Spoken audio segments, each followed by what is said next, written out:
नमस्कार दोस्तों, मैं सत्येंद्र चौरसिया आपके अपने यूट्यूब चैनल पथ स्टडी में बहुत बहुत स्वागत करता हूं। जैसा कि आप जानते हैं कि एक न्यू वैकेंसी आई है army ordnance corp AOC tradesman और fireman and other post recruitment 2024। तो इसके विषय में मैं एक पूरी डिटेल्स दूंगा कि इस भर्ती में क्या क्या होगा, किस तरीके से होगा, पेपर कब होगा, पहली रनिंग होगी क्या, मेडिकल कैसा होगा। अगर ये सभी चीज़ जानना है तो वीडियो के अंत तक बने रहें। आपको अंत में एक बहुत ही अच्छी जानकारी मिलेगी, क्योंकि इस भर्ती को जो है मैं भी भरा हूँ और मैं भी गया था, फिजिकल भी दिया था। तो मैं आपको इस विषय में जानकारी पूर्ण रूप से दे सकता हूँ। जैसा कि आप देख रहे हैं कि यहाँ पे एक भर्ती के विषय में डिटेल्स हो रही है। तो ये भर्ती आई है, details advertisement government of India ministry of defence से आई है। मिनिस्ट्री ऑफ डिफेंस, पद का नाम जो है आर्मी, ये जो vacancy army ordnance corp AOC tradesman और fireman and other post recruitment 2024। कुल पोस्ट कितनी है? 723 पद, ठीक है।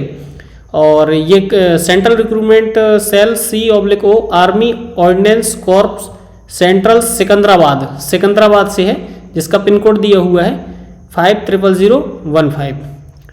तो अपन भर्ती के विषय में पता करते हैं और आगे चलते हैं। तो ये जो जानकारी दी हुई है कि पोस्ट कितनी है, अनरिजर्व में कितनी है, EWS में, OBC में, SC में, ST में, कुल मिलाकर टोटल पोस्ट। और ये ESM मतलब एक्स सर्विस में और PWBD, ठीक है। तो ये मटेरियल असिस्टेंट जो MA है, इसके अनरिजर्व में 10 पोस्ट हैं, EWS में 1 पोस्ट है, OBC में 5 पोस्ट है, SC में 2 पोस्ट है, ST में 1 पोस्ट, कुल मिलाकर के 19 पोस्ट मटेरियल असिस्टेंट की हैं। एक्स सर्विसमैन के लिए 1 पोस्ट दी हुई है, ठीक है। अब सेकेंड पद जो है जूनियर ऑफिस असिस्टेंट JO के 12 पद हैं अनरिजर्व में, EWS में 2 पद हैं, OBC के लिए 7 पद, SC के 4 पद, ST के 2 पद, कुल मिलाकर के 27 पद हैं। एक्स सर्विसमैन के लिए 2 पद हैं और PWBD के लिए 1 पद है। इसी प्रकार सिविल मोटर ड्राइवर के अनरिजर्व के 3 पद हैं, EWS में 1 भी पद नहीं है, खाली है। OBC के 1 पद है, SC के रिक्त पद है 0 पद और ST का भी कोई पद नहीं है। कुल मिलाकर के टोटल पोस्ट 4 है। एक्स सर्विसमैन के लिए कोई पद नहीं है और PWBD के लिए भी कोई पद नहीं है। टेली ऑपरेटर ग्रेड 2, यहाँ पर ग्रेड 2 पद के लिए है, ग्रेड 2 जो है उसके हैं। तो किसके? Tele operator. तो यहाँ पर जो अनरिजर्व के 7 पद हैं, EWS के 1 पद हैं, OBC के 3, SC के 2, ST के 1, टोटल पद 14, एक्स सर्विसमैन के 1, PWBD के 0। इसमें अलग अलग पद के लिए अलग अलग योग्यताएं दी हुई हैं। आप अगर वीडियो के अंत तक बने रहेंगे तो आपको बहुत ही अच्छी जानकारी मिलेगी। वीडियो को बीच में छोड़ करके नहीं जाइएगा। अगर इस वैकेंसी में आप फॉर्म फिल कर रहे हैं तो वीडियो के अंत तक बने रहना, बहुत ही अच्छी जानकारी इसमें मैं दूंगा आपको। अब यहाँ पे और आगे जो वैकेंसियों में जो पद हैं वो बता रहा हूँ। फायरमैन के 102 पद हैं, सबसे ज़्यादा फायरमैन की पोस्ट हैं। अनरिजर्व में EWS में 24 पद हैं, OBC में 66, SC में 37 और ST में 18, टोटल मिला के 247 पद। एक्स सर्विसमैन के लिए 24 और PWBD के लिए 9 पद हैं। कारपेंटर एंड जूनियर के 5 पद हैं अनरिजर्व में। EWS में 1 भी पद नहीं है, OBC का 1 पद है, SC का 1 पद है, टोटल मिलाकर के 7 पद हैं। एक्स सर्विसमैन और PWBD के लिए कुछ नहीं है इसमें। पेंटर एंड डिकोरेटर, इसके 4 पद हैं अनरिजर्व के, EWS में रिक्त है, OBC के 1 पद है, SC में कोई पद नहीं, ST में कोई पद नहीं, टोटल मिलाकर के 5 पद हैं। एक्स सर्विसमैन और PWD के लिए भी पेंटर और डिकोरेटर के लिए पद नहीं है। MTS मल्टीटास्किंग स्टाफ, इसके लिए 7 पद हैं अनरिजर्व में, EWS में 1 पद है, OBC का 2 पद है, SC का 1 पद है, ST में पद नहीं है, टोटल मिलाकर के 11 पद है। एक्स सर्विसमैन का 1 पद अलग से दिया हुआ है। ट्रेडर्समैन के लिए 159 पद हैं, EWS का 38 पद है, OBC के 105 5 पद हैं ट्रेड्समैन में। और SC के 58 पद हैं, ST के 29 पद हैं, टोटल मिलाकर के 389 पद दिए हुए हैं ट्रेड्समैन के, और ESM एक्स सर्विसमैन के 38 और PWBD के 15। अब ये कुछ स्टेट के अंतर्गत जो है कि पूर्व पश्चिम उत्तर दक्षिण में कौन से स्टेट में किस राज्यों में कितनी कितनी भर्तियां हैं, ये भी एक छोटी सी जानकारी है, देख लें कि ईस्टर्न साइड जो है रीजन में, इसमें असम, अरुणाचल प्रदेश और नागालैंड और मणिपुर, इसमें MA की जो है, जो मैं पहले बताया था MA की, ये मटेरियल असिस्टेंट के 19, JOA के 19, CMD के 2, टेली कॉर्पोरेटर GD ग्रेड 2 के पद भी हैं 02, और फायरमैन के 71, कारपेंटर जूनियर के 7 पद दिए हुए हैं ये, और पेंटर एंड डिकोरेटर के 5 पद हैं, और MTS के 9 पद हैं, ट्रेडर्समैन मेट के 330 पद हैं। ठीक है, अब ये वेस्टर्न में चले जाते हैं अपन, तो दिल्ली, पंजाब, हिमाचल प्रदेश और हरियाणा, यहाँ पर जो है स्टेट ये दिए हुए हैं जो कि वेस्टर्न में आएंगे। ठीक है, टेली ऑपरेटर ग्रेड 2 के 5 पद और फायरमैन के 46 पद दिए हुए हैं। नेक्स्ट चलते हैं, तो नॉर्दर्न में आए तो जम्मू कश्मीर एंड लद्दाख, यहाँ JOA के 3 पद हैं, CMD के 2 पद हैं, टेली ऑपरेटर ग्रेड 2 के 2 पद हैं, और फायरमैन के 34, MTS के 1, ट्रेडर्समैन मेट के 8 पद हैं। इसी प्रकार साउथ में आते हैं, साउदर्न में तो महाराष्ट्र, तेलंगाना, तमिलनाडु। ठीक है, इसमें JOA के 1 पद हैं, टेली ऑपरेटर ग्रेड 2 के 2 पद हैं, और फायरमैन के 47 पद हैं, MTS का 1 पद है, और ट्रेडर्समैन मेट के 40 पद हैं। ठीक है, south western region Gujarat, JOA के 4 पद हैं। ठीक है, अब ये आ गया सेंट्रल वेस्ट। सेंट्रल वेस्ट में जो है ये आएगा मध्य प्रदेश, उत्तर प्रदेश और उत्तराखंड, 3 आते हैं। इसमें टेली ऑपरेटर का 1 पद है, बहुत ही कम पद है ग्रेड 2 के, और फायरमैन की 17 पद है। मध्य प्रदेश से अगर आप सेंट्रल वेस्ट से भरते हैं तो बहुत ही कम पद हैं। सेंट्रल ईस्ट में अगर बात करें तो वेस्ट बंगाल, झारखंड और सिक्किम, इसमें केवल फायरमैन के 10 पद हैं। जहां पर ज़्यादा पद हो आप वहीं से भरना।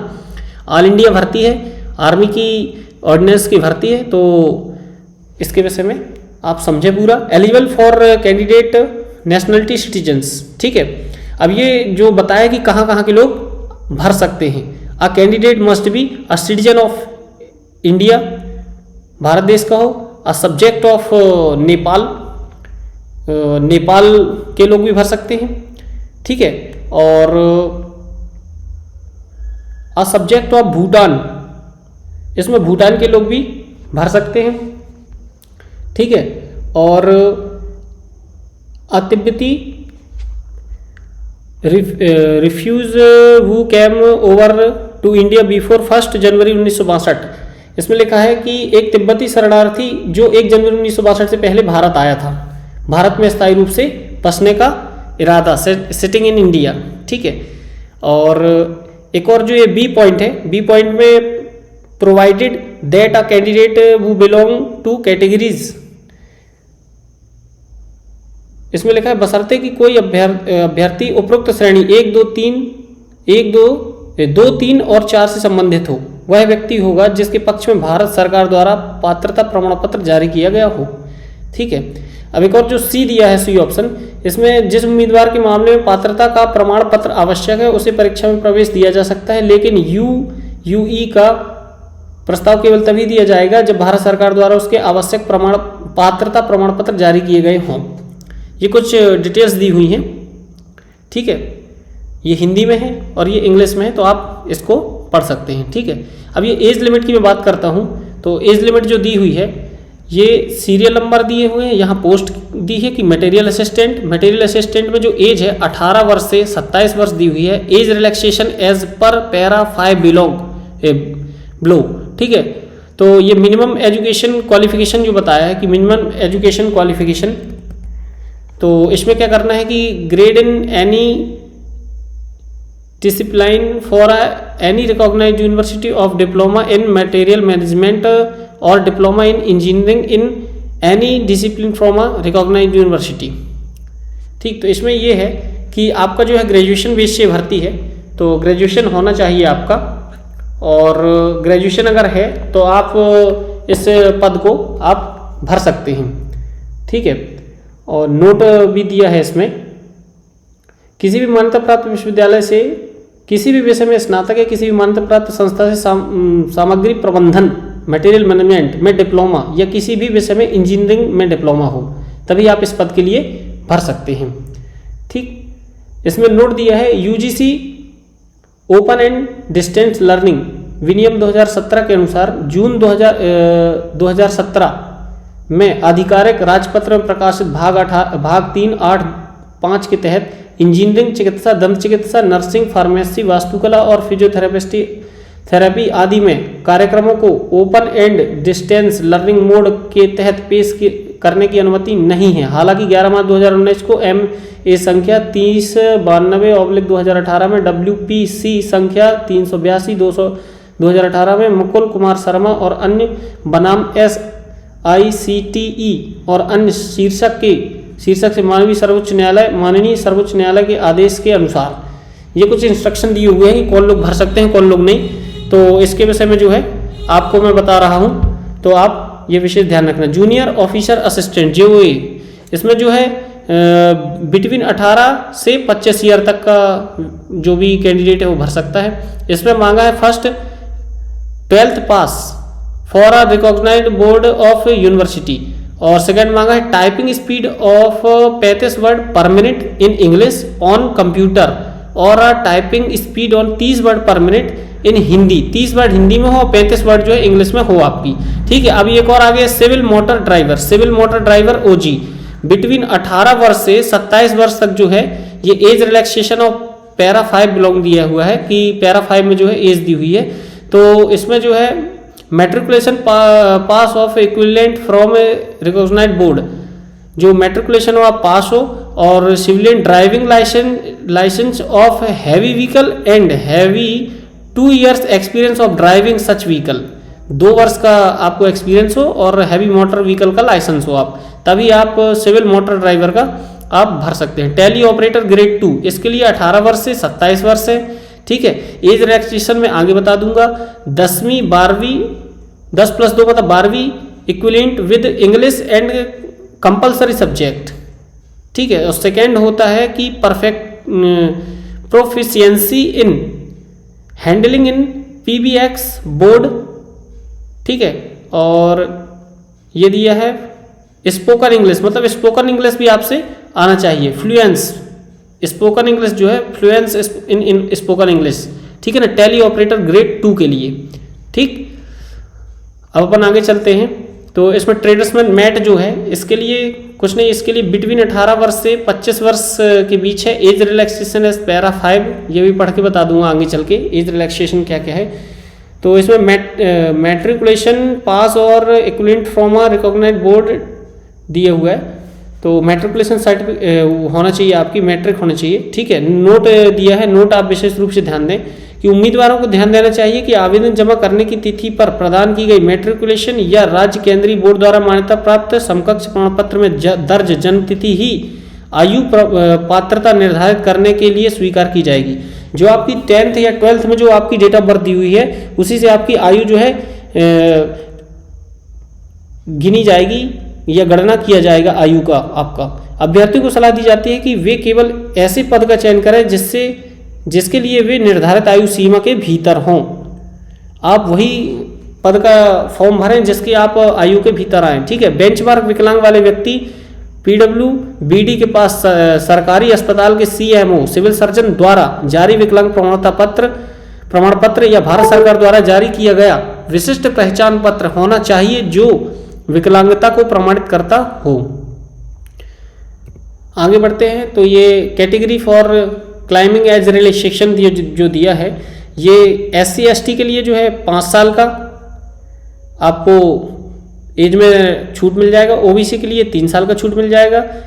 ये हैंडीकैप्ड के लिए जो है 10 साल की छूट है, और हैंडीकैप्ड में OBC जो है उसके लिए 13 साल की है। ये अनरिजर्व वाले हैं, ये अनरिजर्व में 10 साल की है। और ये हैंडीकैप्ड SC ST वालों को 15 साल और एक्स सर्विसमैन को 3 साल। इसमें भी 3 year after education for military service rendered from the actual age age on closing date on receipt on online application. ठीक है, तो एक्स सर्विसमैन को जो है 3 साल दी हुई है। ये बताया है closing date receipt for online application की क्लोजिंग डेट के टाइम से 3 साल। ठीक है, अब यहाँ पर दिया है ये कुछ और अलग से दी हुई है। डिफेंस पर्सनल डिसेबल इन ऑपरेशन ड्यूरिंग हॉस्टिलिटी, मतलब इसमें ये बताया है कि किसी विदेशी देश के साथ युद्ध के दौरान या अशांत क्षेत्र में ऑपरेशन के दौरान विकलांग हुई रक्षा कार्मिक और उनके परिणाम स्वरूप रहा हुए रक्षा कार्मिक को 3 साल की छूट।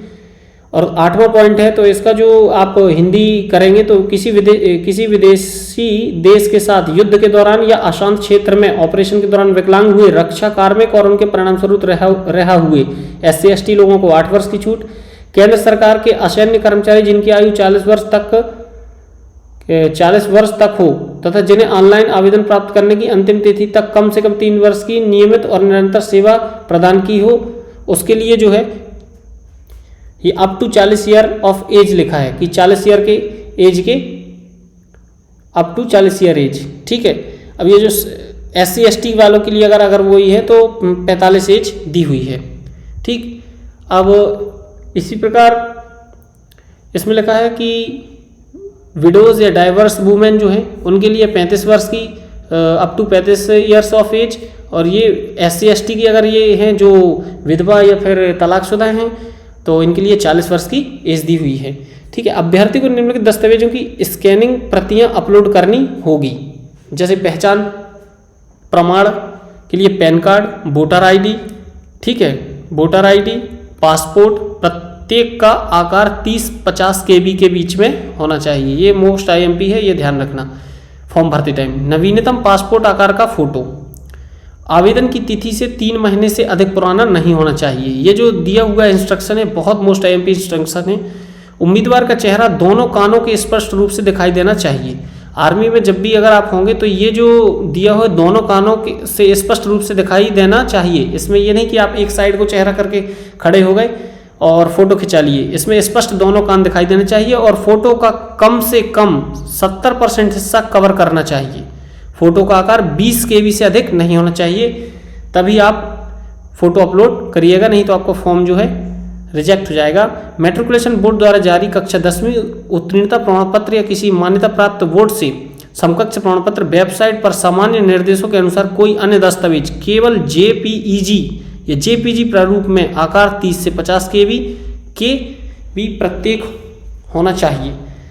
इसके अतिरिक्त आप लोड नहीं कर सकते, नहीं तो आपका जो फॉर्म है रिजेक्ट हो जाएगा। अब परीक्षा केंद्र की बात करते हैं, तो अभ्यर्थी ऑनलाइन परीक्षा केंद्रों के 5 विकल्प दिए होंगे। ठीक है, जिन्हें शॉर्टलिस्ट किए गए अभ्यर्थियों को पहले आओ पहले पाओ के आधार पर आवंटित किया जाएगा। चुने गए परीक्षा केंद्रों पर रिक्त उपलब्ध न होने पर की स्थिति में आवंटित एप्लीकेशन सॉफ्टवेयर द्वारा किया जाएगा। मतलब अगर आपने पहले एप्लीकेशन फॉर्म फिल कर दिया है तो आप जो सेंटर मांगेंगे आपको वो मिल जाएगा, लेकिन अगर आपने लास्ट में किया है तो फिर सॉफ्टवेयर आपको परीक्षा सेंटर उपलब्ध कराएगा। शॉर्टलिस्ट किए गए आवेदकों को पंजीकृत ईमेल ID के माध्यम से एडमिट कार्ड भेजा जाएगा। भर्ती रैली का स्थान और कार्यक्रम एडमिट कार्ड दोनों में दर्शाया जाएगा और उम्मीदवारों को तदनुसार आवंटित परीक्षा केंद्रों पर रिपोर्ट करना होगा। जहां शारीरिक कौशल परीक्षण लिखित परीक्षा से पहले होगा, यहाँ लिखा है जहां शारीरिक कौशल परीक्षण लिखित परीक्षा से पहले होगा वहां केवल शारीरिक कौशल परीक्षण में उत्तीर्ण होने वाले उम्मीदवारों को ही लिखित परीक्षा के लिए ईमेल ID के माध्यम से कॉल लेटर दिया जाएगा। उम्मीदवारों को कॉल लेटर के साथ परीक्षा केंद्र पर रिपोर्ट आवश्यक होगा। ये बहुत मोस्ट IMP चीज है, ये ध्यान रखना आपको। ये जहां शारीरिक कौशल परीक्षण लिखित परीक्षा से पहले होगा वहां केवल शारीरिक कौशल परीक्षण में उत्तीर्ण होने वाले उम्मीदवारों को ही लिखित परीक्षा के लिए ईमेल ID के माध्यम से कॉल लेटर दिया जाएगा। उम्मीदवारों को कॉल लेटर के साथ परीक्षा केंद्र पर रिपोर्ट करना आवश्यक होगा। अब ये जो है नेम ऑफ पोस्ट दिया है। अब आगे बढ़ते हैं तो यहाँ पहुँचते हैं नेम ऑफ पोस्ट और स्टेज फर्स्ट के लिए क्वालिफिकेशन है और स्टेज सेकेंड में क्या क्या होगा। जैसे मटेरियल असिस्टेंट के लिए फर्स्ट स्टेज कुछ नहीं, केवल रिटन एग्जाम है।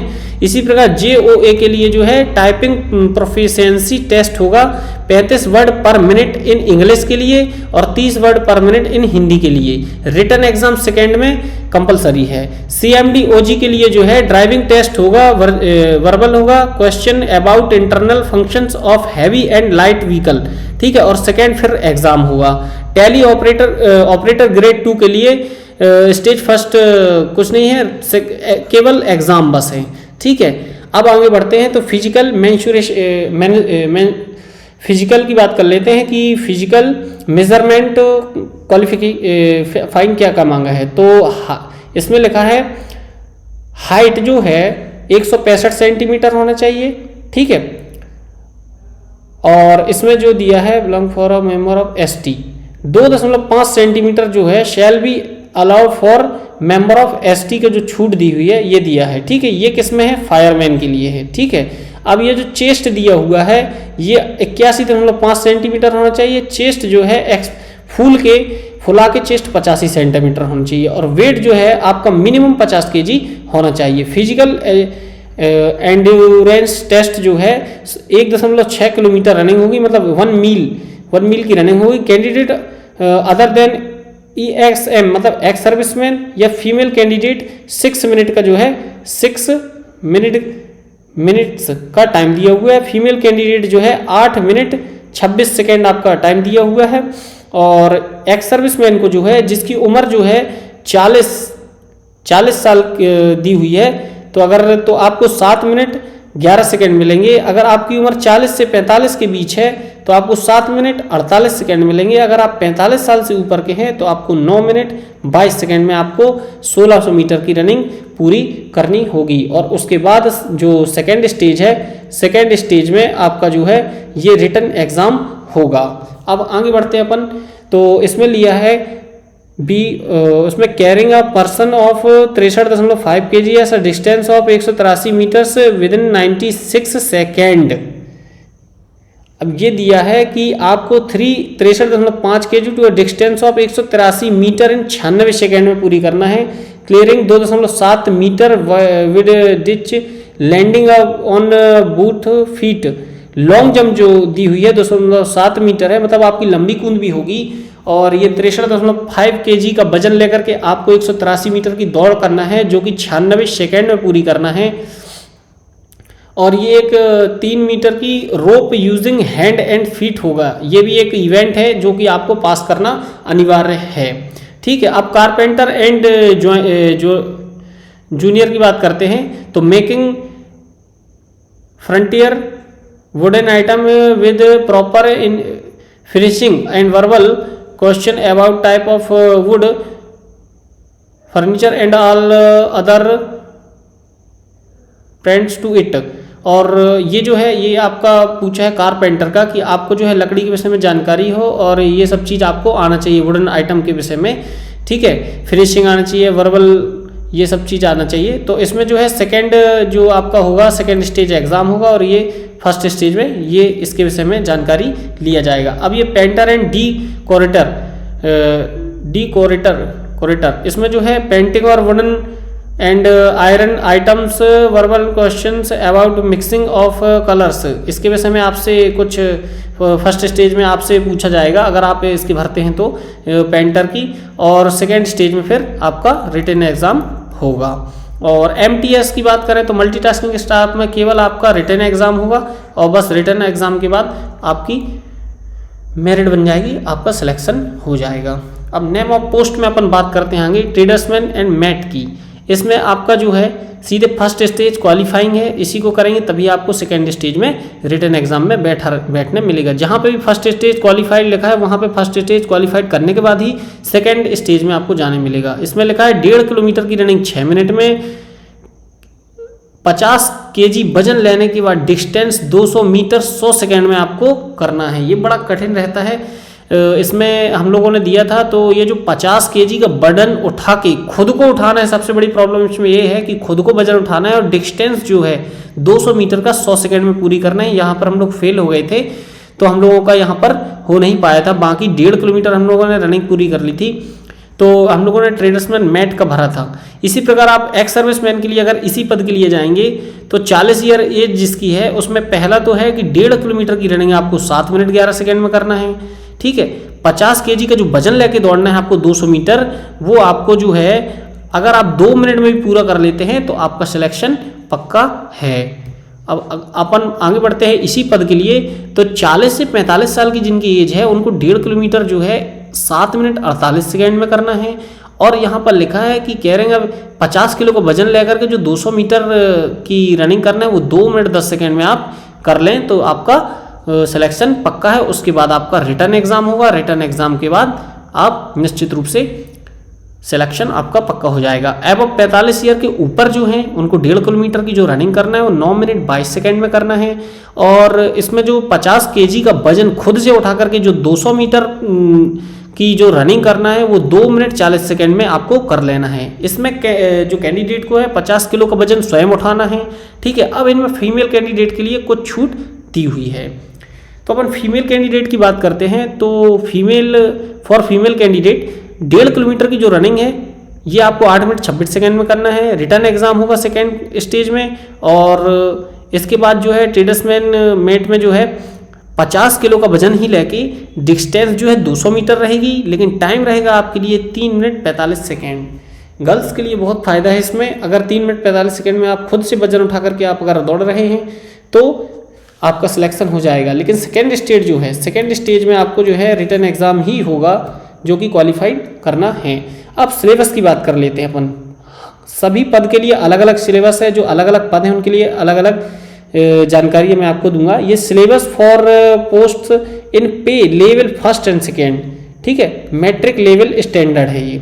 इसमें जनरल इंटेलिजेंस और रीजनिंग के 50 क्वेश्चन नहीं है, 50 मार्क के, ठीक है।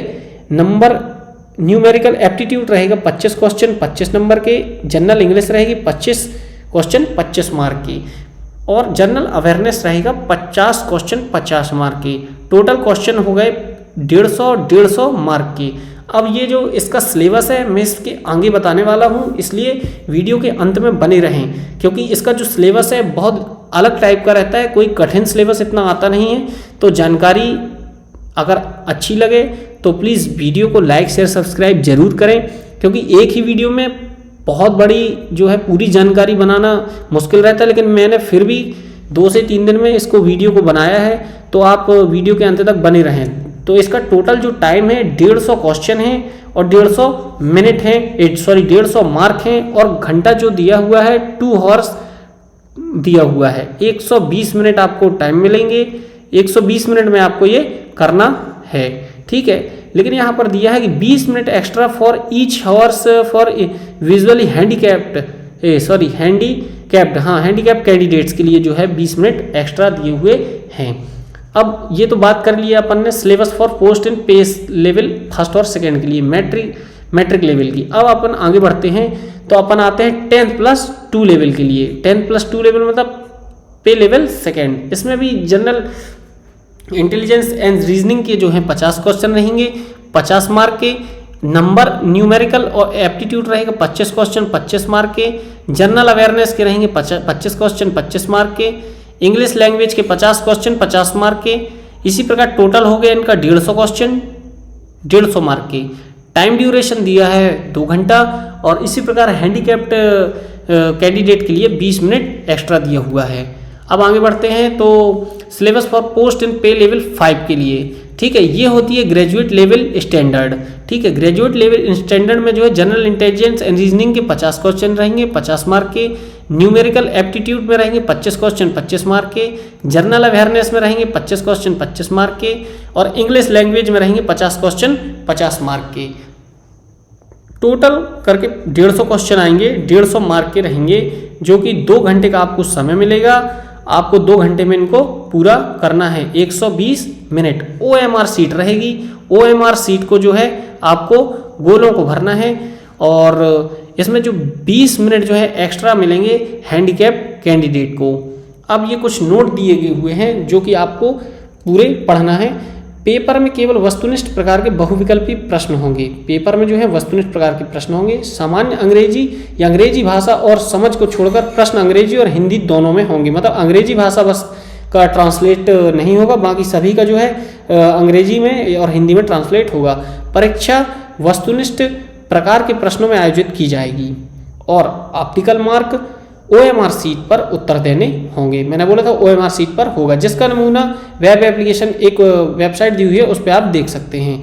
अब तीसरा दिया हुआ नोट, लिखित परीक्षा में गलत उत्तर के लिए नकारात्मक अंक, गलत उत्तर के लिए 1/4 माइनस मार्किंग भी है, जो कि मोस्ट IMP चीज़ है। इसमें जिसका भी सिलेक्शन हो वो ये बात ध्यान रखे कि इसमें जो है 1/4 की माइनस मार्किंग है। तो मुख्य रूप से ये पॉइंट ध्यान देने वाली बात है कि नोट जो है आप पढ़ लीजिएगा। नोट पढ़कर ही आप इसको जो है ध्यान में रखें कि माइनस मार्किंग जो है इससे आपको हटा सकती है, इस सिलेक्शन से आपको हटा सकती है। अब अपन आगे बढ़ते हैं कि सिलेबस की बात करते हैं, तो इसमें आएगा सामान्य बुद्धि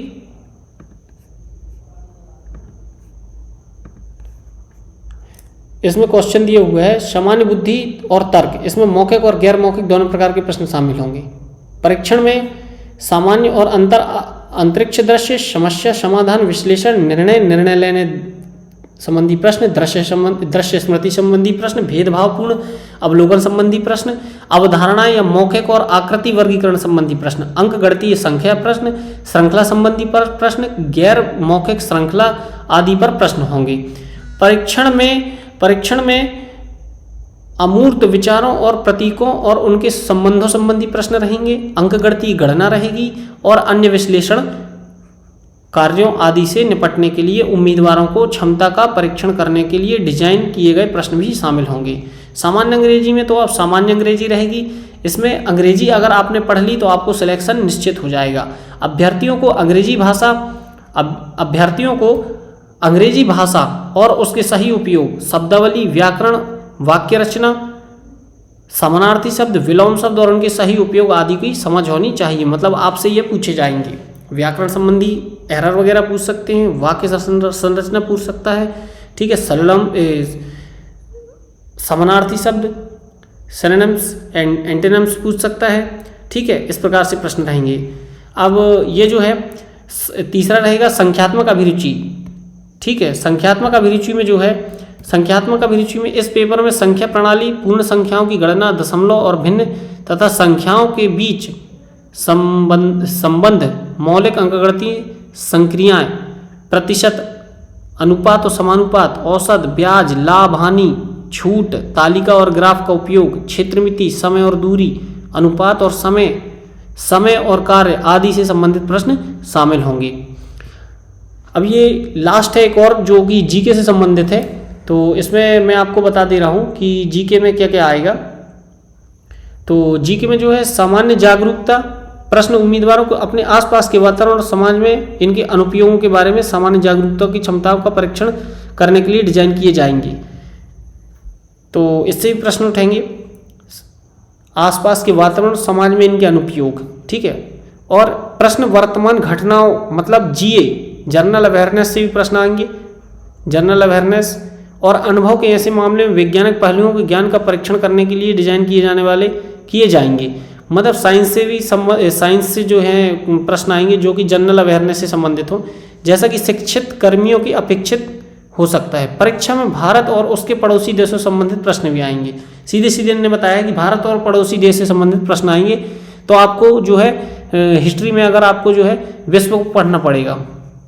खासकर इसमें बता दिया उन्होंने कि खासकर जो है खेल से संबंधित, इतिहास से संबंधित, संस्कृति से संबंधित, भूगोल से संबंधित, आर्थिक परिदृश्य से संबंधित, भारतीय संविधान और वैज्ञानिक अनुसंधान सहित सामान्य नीति आदि से संबंधित प्रश्न आएंगे। ये प्रश्न ऐसे होंगे कि उन्हें किसी विषय के विशेष अध्ययन की आवश्यकता नहीं होगी। इनका कहने का मतलब यही है कि जरूरी नहीं कि आप अगर मान लो हिंदी से मास्टर डिग्री किए हो या एमए हिंदी से किए हो तभी आपको ये प्रश्न हल कर पाएँ। नहीं, आपको जो है इसमें सरल प्रश्न मिलेंगे। बस ये जो जीके का जो दिया हुआ है, जीके का मैंने बता दिया आपको। और अगर मेरी वीडियो अच्छी लगी हो तो प्लीज़ वीडियो को जो है लाइक शेयर सब्सक्राइब जरूर करें, क्योंकि वीडियो बनाने में बहुत टाइम लगता है। तो प्लीज़ वीडियो को लाइक शेयर सब्सक्राइब जरूर करें। जय श्री राम, जय हिंद, जय भारत।